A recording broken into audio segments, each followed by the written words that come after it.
네, 안녕하세요. 국어를 가르치고 있는 강사 최보금입니다. 만나 뵙게 돼서 반갑습니다. 이번 영상에서는 과천여고 국어 내신 어떻게 출제되고 있는지 출제 경향 그리고 출제 기출 문제들 같이 보면서 아이들이 어떻게 시험 준비해야 성공적으로 안정적으로 좋은 점수 받을 수 있을지 차근차근 설명드리도록 하겠습니다. 먼저 과천여고 출제 경향과 특징을 세 가지로 정리해봤는데요. 보시면 알겠지만 첫 번째로 교과서 지문에 충실한 유형, 두 번째 많지 않은 문제수. 사실 25문항이면 많게는 38문항까지 나오는 이제 다른 학교들과 비교해 봤을 때 굉장히 적은 수의 시험들이 문제 수거든요. 근데 사실 이 문제 수가 적다고 바로 쉬운 시험이 되느냐? 그것은 아닙니다. 적은 문제인 만큼 아이들이 한 문제에서 고민해야 되는 것들이 많다라는 얘기가 또 될 수 있어서 특히나 여고의 특징 같은 경우는 아이들이 굉장히 꼼꼼하게 공부를 많이 해옵니다. 준비해오는 게 굉장히 꼼꼼한 만큼 작은 포인트 하나를 놓치면 이제 점수가 감점되는 그런 문제들이 좀 발생하는 시험의 유형이다라고 보실 수 있고요. 세 번째는 또 그나마 아이들이 좀 다행이라고 여길 것은 서술형 문제가 없이 객관식으로만 구성되어 있습니다. 네, 그래서 작년과 재작년 기출 문제 보시면요. 오른쪽 위에 있는 원이 이제 작년 건데 44%로 가장 많은 비율을 차지하고 있는 부분이 이제 문법 문제였고요. 또 나머지 절반 정도가 문학과 그 외지문입니다. 근데 사실은 문법, 문학, 고등학교 1학년 내신에 다 어느 학교나 전국에 있는 모든 학교들이 다 내는 파트들인데요. 과천여고의 특징은 교과서 지문을 거의 벗어나지 않는다라는 것이 가장 큰 부분입니다. 사실 교과서 지문 안에서만 나오면 어떻게 보면 학생들이 공부하기가 참 편하고 좋습니다. 특히나 최근 이제 많은 고등학교 선생님들께서 이제 시험을 내신형이 아닌 이제 모의고사형으로 출제를 많이 하셔서 연계 지문, 외부 지문들이 참 많이 나오는 이제 추세인데요. 물론 과천여고에도 아예 없지는 않지만 그래도 다른 학교들에 비해서 또 수도권에 있는 공부 좀 한다 하는 여러 지역들에 비해서는 과천여고는 딱 교과서에 있는 지문들만 다루고 있습니다. 그렇지만 아까도 말씀드렸다시피 그 한정된 지문들 안에서 문제를 내시다 보니 선생님들께서 선지 하나하나를 굉장히 까다롭게 고르신다는 점이 조금 독특하게 특징이 될 것 같습니다. 그리고 문법 문제 같은 경우는 이따가 보여드리겠지만 단순히 개념을 알고 문제를 한두 개 풀어봤다, 문제집 한두 건 정도 끝내봤다로는 아이들이 쉽게 점수를 얻지 못할 만큼 문법 같은 경우는 기본적으로 조금 딥하게 심화된 학습이 필요할 것이다 라고 보이고요. 그리고 마지막은 그럼에도 불구하고 선생님들께서 굉장히 이 지문에서는 이 내용은 무조건 나와야 된다. 시면 시, 소설이면 소설, 뭐 비문학이면 비문학 지문도 마찬가지고 필수 유형의 문제들을 반드시 내고 있다는 점. 사실 요즘 좀 학교 선생님께서 문제 어렵게 내야지 해가지고 필수 유형의 문제보다는 지역적인 문제를 많이 내시는 선생님들도 많으세요. 그럼에도 불구하고 과천여고에서는 정답 선지로 필수 정보를 묻는 문제들이 많았다. 그게 조금 특징이 될 것 같습니다. 디테일하게 기출문제 유형 살펴보자면요. 첫 번째 문법 문제가 있습니다. 문법 같은 경우에는 이 5번, 6번, 10번, 11번 보시면 아시겠지만 5번 기역, 니은, 디귿, 리을, 미음에 거쳐, 넓적하게, 지그시, 서슴지, 올바르게 아이들이 이 한 문제의 하나의 보기 안에서 판단해야 될 선지가 벌써 5개나 됩니다. 선지를 보시면 아시겠지만 이 5개 중에 올바른 것끼리 묶여있는 것을 골라라. 즉 하나라도 정확하게 모른다면 이 문제를 틀릴 확률이 굉장히 높아지는 거죠. 그래서 70-80% 정도의 공부만 되었다고 해서 이 문제를 맞출 수 있느냐? 그게 아니라는 겁니다. 100% 완벽하게 아이들이 다 알고 있어야만 이러한 문제들을 맞출 수 있고 또 이 100%라는 것이 선생님들께서 딱 주시는 학습지 안에서만 예시를 내시는 게 절대 아니거든요. 그렇기 때문에 기본적으로 문법에서 좀 다양한 문제풀이, 좀 복잡하고 어려운 문제들에 대한 풀이도 굉장히 많이 이제 학습이 되어야만 좋은 점수를 얻을 수 있을 것 같다라는 생각입니다. 마찬가지로 6번이나 10번이나 11번 같은 경우도 마찬가지고요. 특히나 10번 같은 유형의 문제는 이미 교과서에 다 실려 있는 조항들의 내용입니다. 그러니까 이 보기에 있는 내용은 사실상 시험을 볼 때 아이들이 이미 머릿속에 다 들어가 있는 내용이어야 하고 또 아이들이 이걸 봐서 이거 묻는 거구나 하고 빠르게 아래에서 답을 골라주면 되는 유형입니다. 물론 보기의 내용과 함께 다시 1번, 2번, 3번, 4번, 5번의 선지들을 또 연결시켜야 하기 때문에 기본적으로 10번과 같은 유형은 굉장히 많은 시간을 소요하게 되고요. 25문제의 적은 문제수라고 처음에 말씀드렸는데 문제가 적은 이유가 있겠죠. 이런 문제들 풀기에는 아이들이 1, 2분 안에 단순하게 해결하기가 좀 어려운 문제다라고 보실 수 있을 것 같습니다. 두 번째 문제 유형 보시면 문학입니다. 문학은 사실 아까도 말씀드렸지만 과천 요구의 문학 문제들은 그렇게까지 난이도가 높은 문제는 없었습니다. 그렇지만 그래도 학교 선생님들께서 빼먹지 않으시는 외부 지문 혹은 연계 지문들을 선지에다가 구성해서 아이들이 비슷한 정서를 찾거나 상황을 찾거나 또는 뭐 비슷한 주제를 찾거나 이런 식의 처음 본 지문들을 시험장에서 만날 수 있도록 하는 유형의 문제들은 항상 필수적으로 출제가 되고 있습니다. 사실은 이 문제를 잘 푸는 친구들은 대부분 모의고사에서 또 좋은 성적을 얻는 친구들인데요. 그렇기 때문에 이제 나중에도 말씀드리겠지만 그리고 제가 또 항상 매년 입시 설명할 때마다 어머님들께 꼭 말씀을 드리는 부분인데 국어는 특히나 다른 과목도 사실은 다 마찬가지일 거라고 생각하는데 내신을 잘하는 거랑 모의고사를 잘 보는 거랑 크게 갭 차이가 없습니다.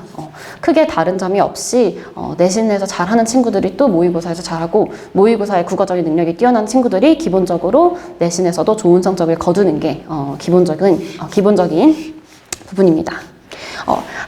드리던 말씀 계속 이어서 하면 그래서 15번이나 18번 보시면 이렇게 처음 보는 작품들 선지에 나와서 아이들이 교과서에서 배운 지문과 비슷한 주제의식이나 내용 같은 것들을 찾을 수 있도록 하는 모의고사형 문제들이 반드시 출제가 된다. 그렇기 때문에 한 문제라도 틀리지 않기 위해서는 이런 것들도 꼭 다 맞출 수 있어야겠죠. 딱 보시면 아시겠지만 18번 같은 문제는 읽는데도 시간이 굉장히 많이 걸립니다. 그리고 19번 문제, 언뜻 짧아 보이지만요. 1번, 2번, 3번, 4번, 5번 각각 지문의 뜻풀이를 물어보는 문제입니다. 이렇게 뜻풀이, 뭐 단어의 의미, 단어의 풀이 이런 것들을 묻는 문제들은 사실상 아이들이 지문에 대한 내용이 거의 머릿속에 그대로 다 들어가 있어야만 시험 시간에 이제 빠르게 답을 골라낼 수 있기 때문에 사실 이 19번 같은 문제들이 알면 맞추지만 모르면 이제 틀릴 확률이 굉장히 높아지는 내신 공부할 때 달달달달 잘 외우는 아이들 아니면은 지문 자체가 머릿속에 그대로 들어가 있는 아이들 이런 아이들이 훨씬 더 유리하게 시험을 본다. 시간도 빨라지고 정확성도 높아지고 이런 문제들을 잘 맞춰야 사실은 고득점을 쉽게 누릴 수 있게 됩니다. 마지막 세 번째 유형 보시면요. 세 번째 유형은 그 외지문. 그 외지문이라고 했지만 이제 교과서의 문법과 문학 이외의 모든 지문들을 이야기하고요. 대부분 이제 비문학 지문처럼 생긴 설명문들이 대부분입니다. 요 문제 같은 경우는 제가 일부러 글이랑 같이 이제 실어서 드렸는데 1번 문제를 보시면 기역, 니은, 디귿, 리을 참 과천여고 선생님들께서 1번, 11번 보시면 기역, 니은, 디귿, 리을 참 좋아하십니다. 그러니까 아이들이 하나라도 실수하면 무조건 문제를 틀리도록 구성하려고 굉장히 노력하셨다는 부분이 보이고요. 또 실제로 아이들이 제일 심리적으로 부담 느끼고 압박감을 느끼는 문제의 유형도 이런 유형들입니다. 그래서 기억 보시면 문답법을 사용하였다. 니은은 구체를 사용하였다. 디귿은 비유를 사용하였다. 리을은 추가 정보를 제시하고 있다. 언뜻 보면 지문을 읽고 기억, 니은, 디귿, 리을을 풀어야 할 것 같지만 전혀 그렇지 않습니다. 이러한 기본적인 글의 서술 표현 방식에 대해서는 이미 수업 시간에 다 수업으로 진도를 나간 내용들이고요. 아이들이 이 문제를 보자마자 내가 아는 거네 하고선 정말 한 2-30초 안에 답을 고르고 넘어가야 하는 유형들입니다. 그러니까 이것도 마찬가지인데 지문에 대해서 아이들이 얼마나 친숙도가 높고 또 얼만큼 많이 이 지문을 다뤘는지 그러니까 어느 정도의 지문이 머릿속에 들어가 있는지에 따라서 이 1번이나 11번 같은 문제들은 정말 푸는 속도가 성적대는 같을지라도 속도 차이가 굉장히 많이 납니다. 근데 국어 시험은 속도 차이가 또 바로 성적으로 그대로 이어지기 때문에 1번이나 11번은 아이들이 얼마만큼 지문 공부를 잘 해왔는지에 따라서 달라지는 문제 유형이겠구나.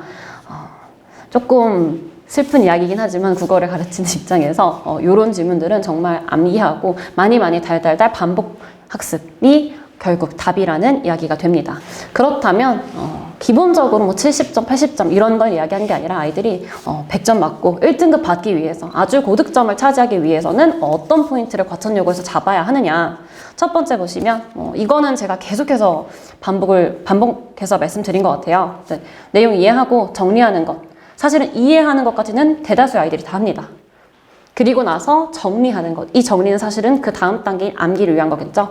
이렇게 계속해서 누적 학습이 꼭 필요하다.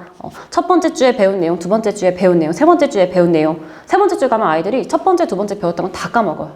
그러니까 다시 처음부터 시작해야 되는 그런 일들이 생깁니다. 이제 그런 일들을 기본적으로 방지하면서 반복해서 사이클로 돌려주는 방식이 다른 어느 학교보다도 과천여고에서는 중요하다라는 점.